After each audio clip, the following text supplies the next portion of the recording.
Hi guys. मैं doctor Parveen अज्जानी। उम्मीद करती हूँ आप सभी अच्छे होंगे। यूट्यूब चैनल पर आपका बहुत बहुत स्वागत है।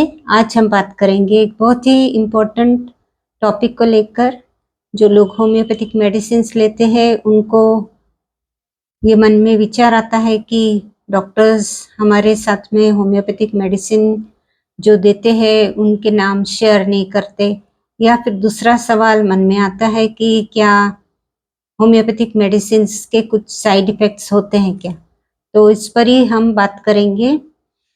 सबसे पहले तो हम देखते हैं कि होम्योपैथिक मेडिसिन जो है वो एलोपैथी से बिल्कुल डिफरेंट है।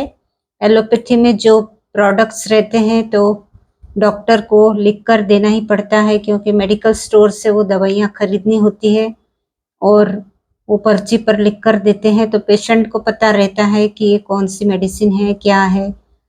लेकिन होम्योपैथी में बहुत कॉम्प्लिकेटेड बात होती है और उसके जो होम्योपैथी की जो ट्रीटमेंट है वो भी एकदम सीधी सरल नहीं रहती। उसमें बहुत सारी अलग-अलग मेडिसिन्स होती है जो चेंज करनी होती है, और एक ही इश्यू पर बहुत सारे अलग-अलग मेडिसिन्स होती है।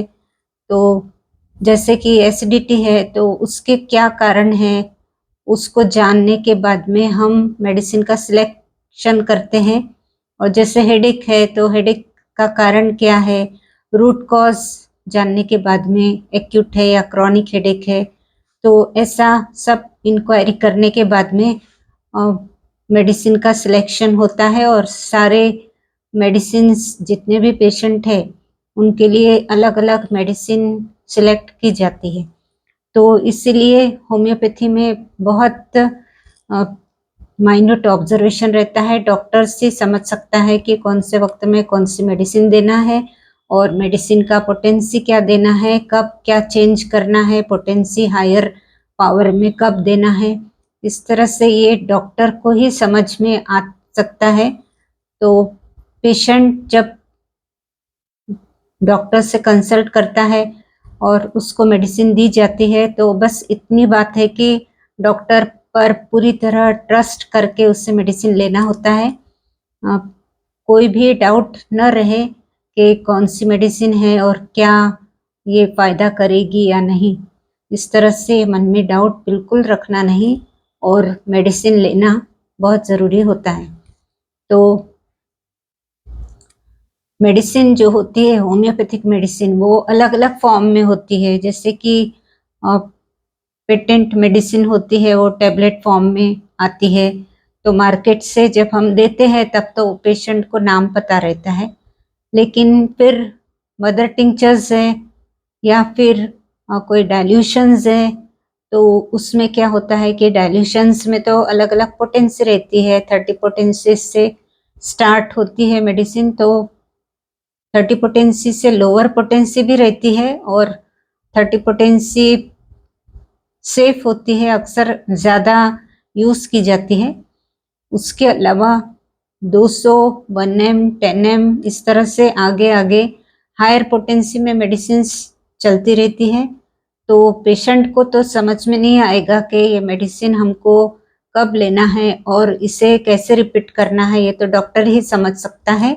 इसलिए मेडिसिन का नाम पेशेंट को देना, तो उसमें वो क्या कर सकता है और उसका उसमें क्या फ़ायदा है, ये तो डॉक्टर ही समझ सकता है कि पेशेंट को कौन सी पोटेंसी से स्टार्ट करना है और फिर वो बाद में जब आता है दोबारा तो पोटेंसी आगे उसकी बढ़ाना है, दवा चेंज करना है या उसे किस तरह से उसका ट्रीटमेंट करना है, ये डॉक्टर ही समझ सकता है।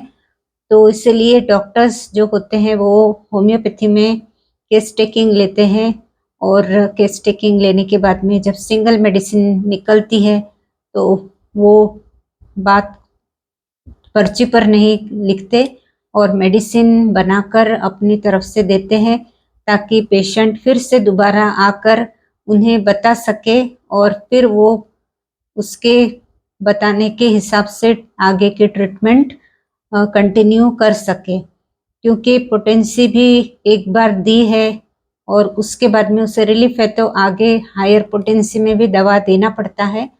तो इस तरह से ये सारा जो ट्रीटमेंट होता है वो बहुत ही कॉम्प्लिकेटेड रहता है। पेशेंट को खुद होकर वो कोई क्रॉनिक केस ट्रीट नहीं कर सकता। वैसे सेल्फ मेडिकेशन बोलते हैं तो वो उसमें एक्यूट केसेस में आप सेल्फ मेडिकेशन ले सकते हैं 30 पोटेंसी में।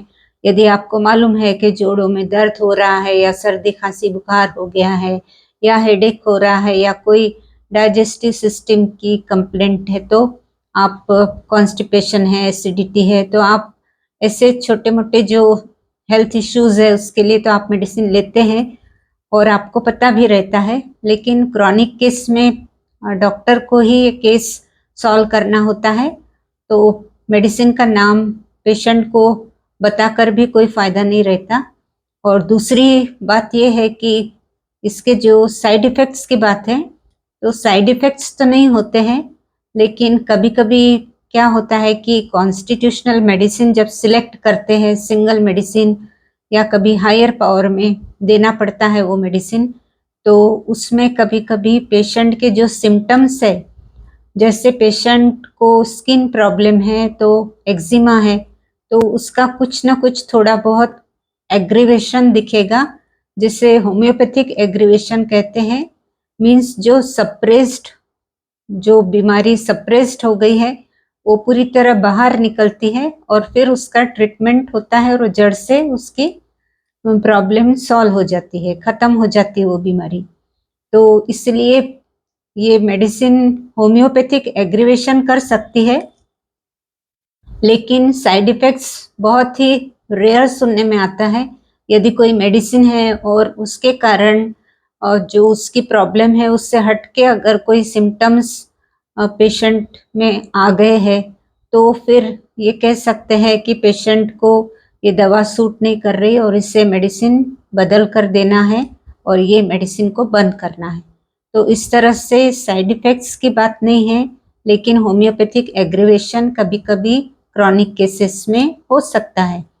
एक्यूट केसेस में तो तुरंत ही आप मेडिसिन लेते हैं और तुरंत ही आपको फ़ायदा होता है। तो इस तरह से होम्योपैथी काम करती है। तो ये जानकारी आपको कैसे लगी आप कमेंट कीजिए और आप ये भी बताइए कि क्या मेडिसिन का नाम पेशेंट को जानना ज़रूरी है या नहीं, तो कमेंट करके बताइए और वीडियो को लाइक कीजिए और चैनल पर नए हैं या अब तक सब्सक्राइब नहीं किया है तो कृपया करके सब्सक्राइब भी कर लीजिए। तो मिलती हूँ फिर अगले वीडियो में, तब तक के लिए धन्यवाद।